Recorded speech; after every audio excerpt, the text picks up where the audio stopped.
ایک زمانے میں بہت دور ایک شاندار محل ہوا کرتا تھا۔ اس محل میں ایک بہت خوبصورت مہارانی رہتی تھی۔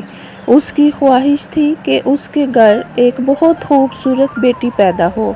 ٹھنڈ کا موسم تھا، رانی کھڑکی کے پاس بیٹھ کر کپڑے سی رہی تھی۔ اچانک مہارانی کے سوئی چبھ گئی۔ مہارانی نے روئی سے خون صاف کیا اور اس وقت مہارانی نے دعا مانگی کہ میں چاہتی ہوں کہ میرے گھر ایک بیٹی پیدا ہو جس کا رنگ گورا برف جیسا ہو اور جس کی آنکھیں چمکدار تاروں جیسی ہوں۔ اور ایک دن مہارانی کی دعا قبول ہو گئی۔ ان کے گھر ایک بہت پیاری سی بیٹی پیدا ہوئی۔ انہوں نے اپنی بیٹی کا نام سنو وائٹ رکھا۔ سال یوں ہی گزرتے گئے مگر ان کی خوشی زیادہ دیر نہیں رہ سکی۔ رحم دل مہارانی بیمار ہو گئی اور کچھ ہی دنوں بعد اس کا انتقال ہو گیا۔ کچھ سالوں بعد مہاراجا کی عمر ہو گئی تھی اور وہ بہت کمزور ہو گیا تھا۔ اس نے دوسری شادی کر لی۔ یہ مہارانی شکل سے بہت خوبصورت تھی لیکن اس کا دل بالکل بھی صاف نہیں تھا۔ وہ روزانہ اپنے جادوئی شیشے میں دیکھتی اور اس سے یہ سوال پوچھتی، شیشے تم مجھے یہ بتاؤ کہ کون ہے سب سے زیادہ خوبصورت؟ شیشہ آگے سے جواب دیتا کہ اور کون ہو سکتا ہے، آپ سے زیادہ خوبصورت کوئی نہیں۔ مہارانی یہ جواب سن کر بہت خوش ہوئی۔ اس گھمنڈی مہارانی کے آتے ہی محل میں سب کچھ بگڑ گیا۔ اس کی حرکتوں کی وجہ سے مہاراجا کو بہت نقصان پہنچے۔ وہ مسئلوں کو ختم کرنے کے لیے محل سے باہر گیا۔ گھمنڈی مہارانی بہت خوش ہوئی کہ وہ اب اپنی من مانی کر سکتی تھی۔ سال پہ سال گزرتے گئے اور سنو وائٹ بڑی ہو کر ایک بہت خوبصورت نوجوان لڑکی بن گئی۔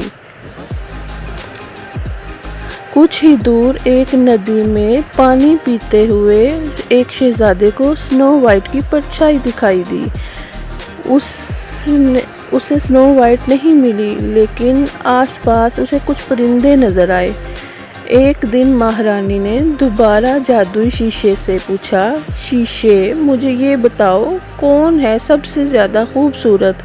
جادوئی شیشے نے جواب دیا، اب میں کیا بتاؤں لیکن سنو وائٹ تم سے زیادہ خوبصورت ہے۔ وہ واقعی تم سے بہت زیادہ حسین ہے۔ جادوئی شیشے کا جواب سن کر مہارانی بہت غصے میں آ گئی۔ مہارانی نے اپنے سب سے خاص سپاہی کو بلایا اور اسے حکم دیا کہ تم سنو وائٹ کو جنگل میں لے جاؤ اور اس کا دل مجھے لا کر دو۔ سپاہی سنو وائٹ کو مہارانی کے پاس لے کر گئے۔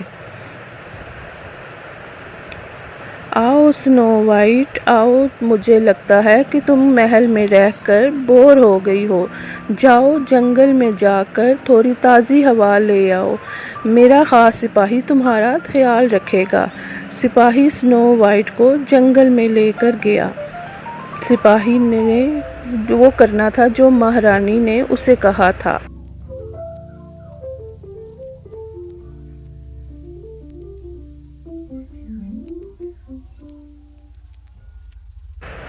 پر اسے رحم دلی کو دیکھتے ہوئے سپاہی نے سنو وائٹ کو کوئی نقصان نہیں پہنچایا۔ وہ چاہتا تھا کہ سنو وائٹ دوبارہ کبھی محل میں واپس نہ جائے۔ وہ سورج ڈوبتے ہی سپاہی محل میں چلا گیا۔ سنو وائٹ کو اکیلے جنگل میں بہت ڈر لگ رہا تھا۔ وہ ایک درخت کے نیچے بیٹھی اور رونے لگی۔ وہ جب تک روتی رہی جب اسے نیند نہ آئی۔ سنو وائٹ صبح پرندوں کی آواز سے اٹھی اور اس نے اپنے ارد گرد چھوٹے چھوٹے پرندے دیکھے۔ کیونکہ سارے پرندے سنو وائٹ کو پہلے سے ہی جانتے تھے، انہوں نے سنو وائٹ کو اس کے گھر کا راستہ دکھایا اور اسے اس کے گھر میں لے آئے۔ اس طرح سنو وائٹ اپنے گھر تک پہنچ گئی۔ اس نے